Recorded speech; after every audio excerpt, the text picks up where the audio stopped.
Bonjour et bienvenue à tous. En Guinée, la junte refuse de rétablir le droit de manifester. La junte au pouvoir en Guinée a déclaré qu'il n'y avait aucune raison pour elle de rétablir le droit de manifester, faisant fi d'un récent appel de l'ONU et des protestations des partis politiques et de la société civile. La junte qui a renversé le président Alpha Condé le 5 septembre 2021 a proclamé le 13 mai l'interdiction, jusqu'aux périodes de campagne électorale, de toute manifestation sur la voie publique de nature à compromettre la quiétude sociale et l'exécution correcte des activités pendant les 3 ans censés précéder un retour des civils au pouvoir. Avant de commencer, n'oubliez pas de vous abonner et d'activer la cloche de notification pour ne manquer aucun de nos prochains vidéos.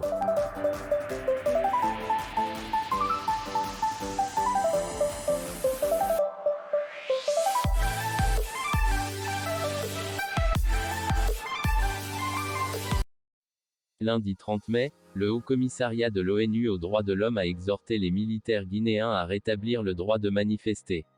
Les autorités ont opposé une fin de non-recevoir à cette demande dans un communiqué lu mardi soir sur la télévision d'État. Elles ont répété que aucune marche ne sera autorisée aussi longtemps que les garanties d'encadrement ne seront pas réunies. La junte fait valoir que le pays a connu sous la présidence Condé un très grand nombre de manifestations qui ont fait selon elle des centaines de morts. Depuis son accession au pouvoir, elle dit avoir mis en place des organes permettant le dialogue. Les contradictions et les incompréhensions peuvent être débattues en toute sérénité, au sein de ces organes, assure-t-elle. En conséquence, rien ne saurait justifier les marches en cette période sensible de la vie nationale où les Guinéens ont recommencé à se parler en frères.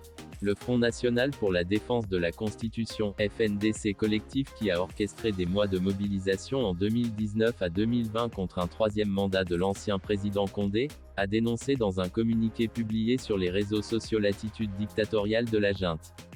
Il a exprimé son refus catégorique de se soumettre à cette interdiction illégale et inopportune. Le FNDC appelle les Guinéens à la mobilisation pour la reprise imminente des manifestations citoyennes et pacifiques, pour empêcher la confiscation du pouvoir par la junte, et exiger un retour rapide à l'ordre constitutionnel. Les partis politiques et la société civile font de plus en plus entendre leur voix contre la répression des libertés et l'instrumentalisation de la justice sous la conduite du président dit de transition, le colonel Mamadi Doumbouya. Les autorités ont ouvert une série d'enquêtes contre des personnalités de l'ancien régime et même de l'opposition à l'ancien président Condé.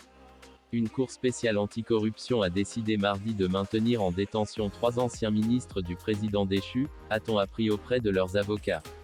Ibrahima Kassori Fofana, Premier ministre de mai 2018 jusqu'au coup d'État de 2021, Mohamed Diané, ancien tout-puissant ministre de la Défense de 2015 jusqu'au putsch, et l'ex-ministre de l'Environnement Oye Guilabogui ont été inculpés et écroués en avril pour détournement présumé de fonds publics, sans qu'aucune information ne soit rendue publique sur les faits précis qui leur sont reprochés.